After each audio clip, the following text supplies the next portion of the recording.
Welcome to Compassion Speaks, where we give a voice to the nonprofits in the community. I'm your host, Shasta Van Cleve with Compassus Hospice. I have with me today Tanner Isaacs, the pitcher for the Show Low Cougars varsity team and the Sports Zone player of the game from the game against Blue Ridge High just this week. Welcome, Tanner. Yeah, great. It's good to be here. It's awesome. We're glad that you're here. In March, we talked with the president of the Show Low Little League program, and we thought it would be good to bring you on, Tanner, since you are such a rising star in the sport, to find out about your goals and then also find out about your experience in Little League. When did you decide, how old were you, Tanner, when you decided you loved baseball? Oh, it was definitely an early age. I think when I really started to get around with it was watching baseball on the TV with my grandpa, which was pretty early. As you can see, I'm left-handed now. We have a right-handed glove from when I started because we didn't even know what hand I was throwing with then. But I just knew I loved the game. I had an early passion for it. My parents played. Well, my mom played, and she's such a great softball player. My sister plays and is at college right now, and it just kind of was something that was kind of in the blood from an early age, and I just knew I loved it right away. So this is the very first glove Right. that you ever had, Yeah. and so you must have been just basically a baby, Yeah. and you knew from an early age that you would play. So how old were you when you were on your first baseball team in the Little League program? Right. So I was around 3, probably, sneaking on the field when my sister played t-ball. I'd always get so upset because my sister got to play the game, and I had to wait like an extra 2 years, I think it was, to even be able to step foot on a field. So I was super upset about that. So my sister's t-ball coach actually would let me stand where I could just I could nudge my feet on the chalk just enough to where I could be on the field, but I wasn't really playing, and that was enough for me. And that's when obviously I really love the game from an early age from that standpoint. And talk with me about this jersey. What is this from? Right. So I played Show Low All-Stars ever since I think I was 9. I started on the All-Star team since minors. So every year that I played Little League, I was on the All-Star team, everywhere from minors, majors, up to juniors. I went through all the ranks there, and it meant something special to put the SL on your chest and to represent your hometown, because the game that means so much to you is just fun to play with all your buddies. And then I really enjoyed putting on the Show Low uniform and going and play against Blue Ridge and Snowflake and all the other teams, and it was just I just remember it being such a fun time and such a great opportunity for me to be able to put on the Show Low uniform from an early age. And so now you're just a junior, Right. but you are the pitcher for the Show Low Cougars. Right. Who's the coach of your team? Joe Matthews is our head coach of our team. And Tanner, what are your goals moving forward with baseball? Where do you hope that it takes you? Right. So I think the best thing that could possibly happen for me was for it to pay for my education, to be able to play at the next level at a college somewhere that I think would be the right fit for me. I'm super excited for the future. We're already sending out recruiting emails and different things like that. We just today put together an email, a prospect video to send out to coaches. I'm just super excited to continue playing the game I love, and hopefully for it to pay for my education, that'd be special for sure. How many batters did you strike out in your game Tuesday? Right, so Tuesday I had 11 strikeouts in 5 2/3 inning pitched. It was a good game. I really, I enjoy striking people out. It's what keeps me motivated and keeps me passionate about the game, and so 11. Compared to other pitchers that your team comes up against, about how many batters might they strike out in a game? Well, it's tough. I think there's 21 outs, I think, in 7 innings. So to be able to strike out, half of those, even a little more, I think it's a special feeling. And I don't think many guys in our region, in our conference, can say that, they do that consistently. But it's something I definitely take pride in. But the most important thing is obviously getting the win for the team, and that's what I enjoy doing. I enjoy, like I said, competing and wearing Show Low across my chest. So obviously you have some really big strengths in playing baseball. What are some parts of the game that you feel like you might want to work on? Is there any gaps in your game? Oh, absolutely, absolutely. There's always something else you can be working on, and I think I definitely learned that this last summer playing in the Valley, and being able to head out and play on some competitive games over there with some guys that are playing JUCO and playing different colleges, and I think the biggest thing was the mental part of the game that I really had to strive for, because if you fail 7 out of 10 times at the plate, if you get out 7 out of 10 times, you're a successful hitter hitting with an average of 300, and so there's a lot of failure that comes with this game, but I think the most important thing is if you keep your head high and knowing that there's good days and bad days and being able to get through the highs and lows, it's special, and I think that's what makes this game so special. And you learn it in Little League, early about how hard it is to really be good at this game. But I think the mental side and knowing who you are, as a person and especially as an athlete, on the field, I think the mental side of the game is huge. Tanner, tell me more about that opportunity that you had to travel. You just mentioned that you played some games in Phoenix Right. and you traveled. Tell me how you were able to do that. So actually, my athletic director, which is Mr. Dave Nicholas, got an email from the Toronto Blue Jays affiliate team, I guess you could call it. At first we were kind of skeptical because, right when you hear the sound Toronto Blue Jays, you're like, I don't know, you know what I'm saying? So it was fun though. Once I went down and got to meet Albie Lopez, who's the pitching coach down there, and Eddie and a bunch of guys down there. I think I realized, like, hey, this is legit, and it's a great platform to be able to play and escape the small town for a little bit and go see some places. I went to California, got to hang out on the beach with some of my best friends to this day, and it was an unbelievable opportunity to see just different people from all across the globe in our country, and unbelievable experience, to say the least. Wow, that's really great that you got to travel. It was a blast.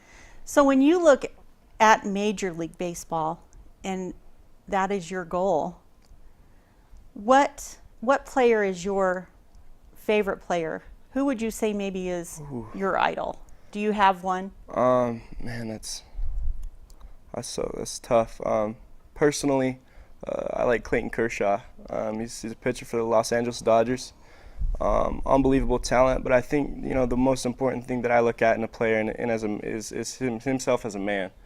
The way Clayton carries himself, he's got a lot of passion for the game, and sometimes when I get on the field and I do something where it pumps me up and pumps my team up, I like to scream a little bit and give off a little passion and let it show, and I think that's okay. And just the way that he's able to turn that on and off and be a good husband and a good father at home is so important to me. So just the young man and the man that he is the man that I would like to emulate, as well as on the field being a great player with a lot of talent, but off the field just being an unbelievable man and a guy that I can say I look up to. So do you think at times about the players that go on and they are extremely successful, but then they get caught doing performance-enhancing drugs? Does that disappoint you? Does the Little League player in you get disappointed when you see something like that from the Major League guys? Yeah, I think it's definitely it's just hard on you, is because when you see someone and you put them on this pedestal and you ultimately, you don't see, it's almost like you don't see somebody as your idol as like a human being. There's someone just so iconic with such a big stature to them. But I think as I get older, I realize that people are human beings, and even athletes of that stature, I think they make mistakes. It's definitely not something that I would ever want to get into, or something that I back up in any way, or can I can't really say that that's right in any way. But they are human beings, and I think to be able to grow from that is it's going to be tough if you're going to go through that. But at the end of the day, like I said, just figuring out that we're all human is a big part of my development process, I think. Are there other positions besides pitcher that you really excel at and enjoy? Or is pitching, is that the only position that you play? Right, so my freshman year, when I was on varsity, my freshman year, I started in right field about halfway through the year. And so I've played the outfield, and I enjoy it. I love being around the game. I love all the aspects of the game. Love hitting, love swinging the stick and doing everything that comes with that. But I also love first base, and I think being a well-rounded athlete, which again comes with Little League, and because as a young kid you do it all. You don't really know. You don't have your skills really developed, so you're just kind of doing it all. And so I played football, played basketball as a kid, and still play basketball this year. But um, so yeah, I do enjoy, playing first base and outfield. I love being a well-rounded athlete, and I think you can, be better by doing that. Outside of your scheduled practice times with your team, how much do you practice on your own? Right. I take a lot of pride in how much I work, and I think that's a lot where my confidence comes from. Because at times when you struggle, you're like, where do I get this confidence? How do I get back up? Because like I said, it is a game of failure, and I think I put a lot of confidence in my work ethic. There's on Mondays, Wednesdays, and Fridays, I was getting up around 4:45 before school, and hitting the gym and working with my trainer Ian over at Bodyworks, and he.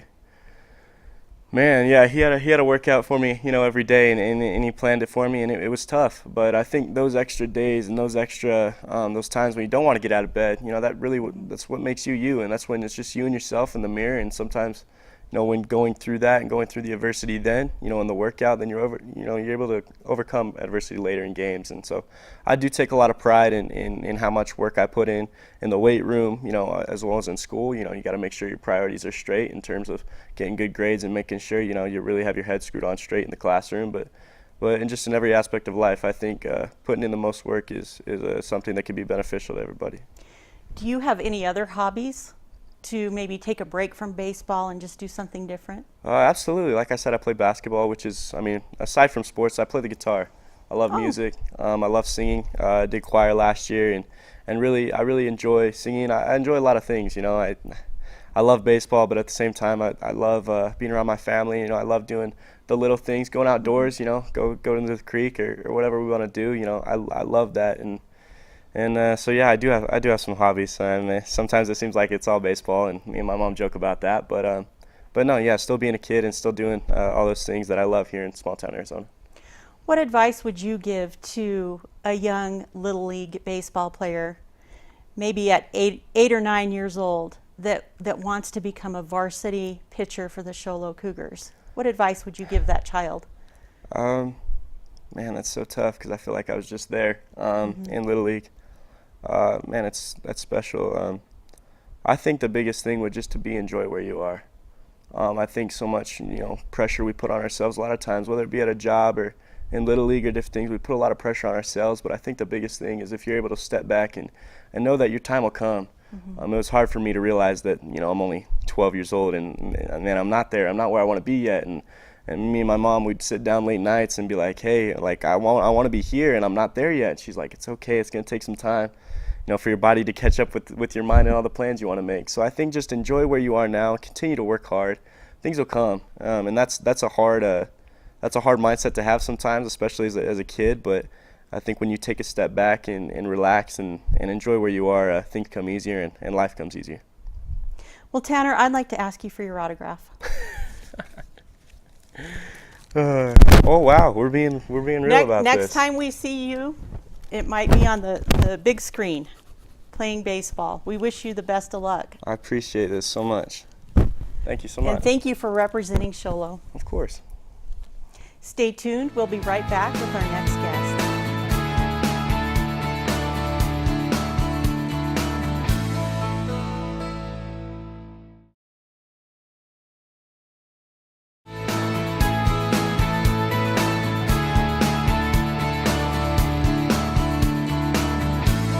Welcome back to Compassion Speaks. Joining us now on the show is Judy Huckel with Show Low Special Olympics and Commander McNeil with the Show Low Police Department. Welcome. Thank you. In our community, we do have the wonderful program of Special Olympics. Judy, I know that you've been involved for many years with this program. Tell me about the history of Special Olympics. Eunice Kennedy Shriver started with a day camp for children and adults with intellectual disabilities. She saw a need for them to be part of something, and that evolved, and within a couple of years, then it became a nationwide program. In I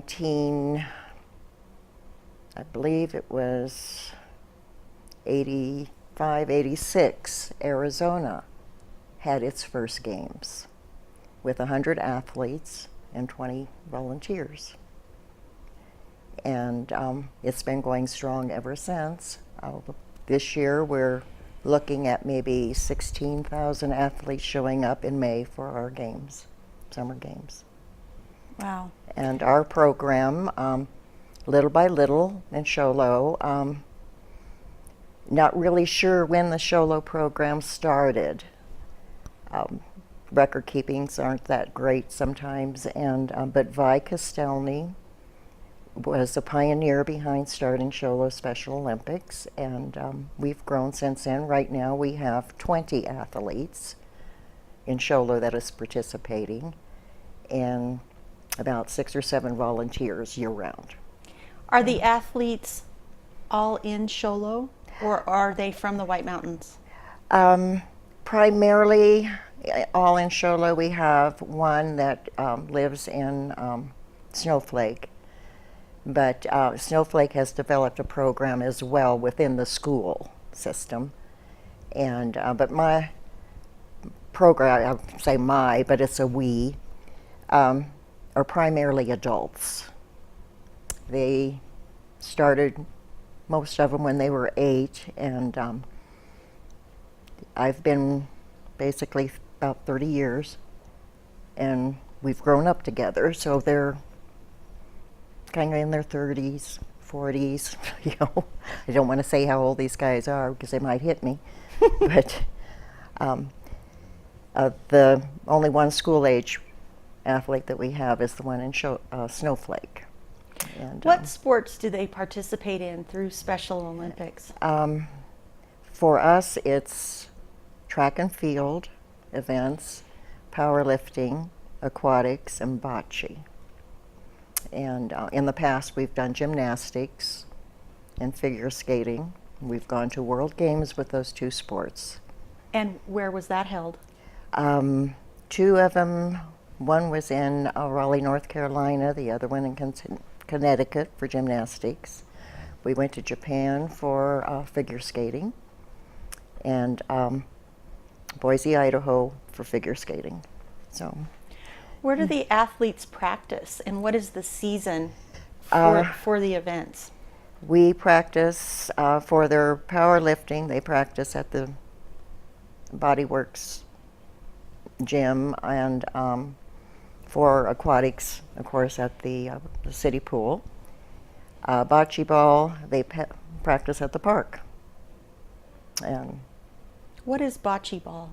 an old Italian lawn game. It sounds fun. You got this little tiny ball called the pallina, and your team, each person gets 4 of the bigger balls, and throw the pallina out to a certain point on the court, and when you roll your ball, you've got to see if you can get as close to that pallina as you possibly can. But then, of course, there's strategy. Got to knock the other guy's ball away. So, Judy, it sounds like there's many volunteer hours put into helping the athletes get to their games, but also certainly a financial cost. And Commander McNeil is here to tell us about an event that you're involved with to help raise funds for Special Olympics. Can you tell us more about that, Commander? I can. So annually we do a Tip of Cup event at Lacanos once a year, and last night was our event at Lacanos. The owner, Ty, is wonderful to work with there. So on the night that we do our event, officers and dispatchers from the police department go and assist the servers in waiting on tables. And so we did that from 4:30 to 8:30 last night. Kind of a fun event, bring out a lot of people. And it's a good way, one, primarily to raise money for Special Olympics. We also had some of our Olympians there. We had Susie and Cheryl and Leslie there helping us as well. So the folks that come in and eat, they get to meet some of the Olympians and as well as the police department. So it was a good event overall last night. How much money were you able to raise? Each year we increased by a few $100s. So probably about 5 or 6 years ago, I think this was our 6th event last year. And the first year we did about 3,400. Last night we raised just over 5,800. So it's pretty good night's work. How many officers from the police department participated? Off the top of my head, I believe the chief of police, myself, and I think we had 3 dispatchers, one of our front office staff, and 5 other officers. So it was a good event overall. Good. Well, Judy, what will be your next event with the athletes? In May is our summer games, the 3rd through the 5th, and that is track and field and powerlifting. And where will that be held? In the valley. They haven't given us an exact location yet, so it's probably at one of the high schools. So, And tell me about how committed the athletes are to their sport. How much do they practice and work on their sport? they practice twice a week, and they walk a lot, even when they're not practicing, and other exercising type things that they do, and they are very committed to their sports. They've been doing it a long time, and I'm still here because they have said they still want to do it. And so I have watched them grow. And for a little fact, more than half of adults with intellectual disabilities in the United States are employed versus 10% of only that do not participate in Special Olympics. So it helps them develop confidence and skills. To focus, endurance, perseverance, their overall health. We try to really work with that. Due to their disability, sometimes we have physical disabilities that go right along with that, and we help with that. Adapt a sport for a disability. So if a volunteer identifies maybe a need for assistance in training the athlete, do you have other members of our community that help you specialize the training for the athlete? Not so much, other than parents and caregivers at this time. What Special Olympics requires is a Class A volunteer form to be filled out, and even if you are a police officer, if you're going to have contact with our Special Olympic athletes, you still have to do the Class A volunteer form. Then you need to take, you can do them online, a general session which tells you what Special Olympics is about, another course of protective behaviors to protect our athletes, and now they have added for the concussion, how to recognize a concussion and when to pull your athlete out.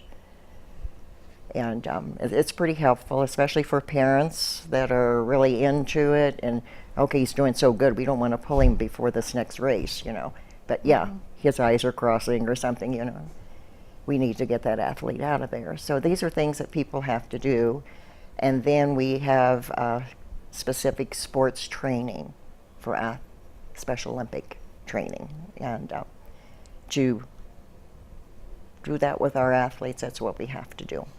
So locally, is there a sport that you would like to be able to offer the athletes, but it's just cost prohibitive? Not really. We find a way. When we had the gymnasts, we were at the park using the monkey bars. So the sports that we do, we already have what we need for it. Any new sports coming up, I would love to see what they call that, frisbee golf or something like that. That would be a super thing.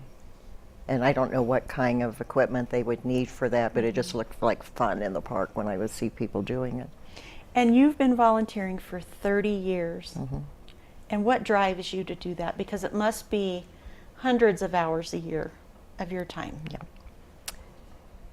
I see individuals, whether they're children or adults, that can't do these things in the school system. There's a lot of inclusion, but they can't get out there with the baseball team. They can't do it with the football team. We have tag football that is available in Special Olympics. And it breaks my heart. You're going to make me cry. But it does. It breaks my heart when they can't. Commander McNeil, is there anything you'd like to let us know about the fundraiser for next year? Is there already a date set? Is it just a specific week in April that you hold this event? It's usually in April, so we try and work with the restaurant. So there's a certain time. Obviously, we can't do it on the weekends. I mean, we would love to do it, but that's a busy time for Lacanos. So it's usually a Wednesday that we set up. We try and get enough notice out of there, or out ahead of time, so that we can get people. When I do radio promos before, or on the morning shows, we try and get people to, hey, if you're going to eat out this week, do it on Wednesday so that we can get more and more. And we've been successful on that, and we're looking at different ways. Maria Garvin, who is our department's coordinator and liaison with the Special Olympics torch run, couldn't be here today, but she tries to do that, and we're looking at different ways. So we're looking at trying to set up a game at the high school, bring that back. It's something I did early in my career for fundraisers. We've done it for the school and stuff like that. People like to see the fire department and the police department, you know, compete against each other. And so we're looking at doing another guns versus hoses event. So we've got one coming up for a fundraiser in softball this summer that we've got a couple of groups working to get us to do that. And that was a big event last year, but we're looking at doing a basketball game for to raise even more money for Special Olympics this year. So we can always donate whenever we do an event to Special Olympics, and that's kind of our thing that we like to do. It's fun for us, and again, I'm pretty close with Cheryl and Susie, so they're my little buddies. Yeah. Judy, is there a website or a Facebook page that people can go to get more information about Special Olympics, the law enforcement torch run? Yes, it's azso.org. That means SpecialOlympicsArizona.org. And they can find out what they can do to be part of Special Olympics as a volunteer, a donor, an athlete. Anything you want to know will be on there. And this is our 50th year for the Arizona Special Olympics. So we're going to be excited for a whole year now. All the neat things that are going to happen. Absolutely. Well, Judy, thank you for all you do for the community. And thank you, Commander McNeil, also. Thank you for joining us today, and tune in next month to hear Compassion Speak.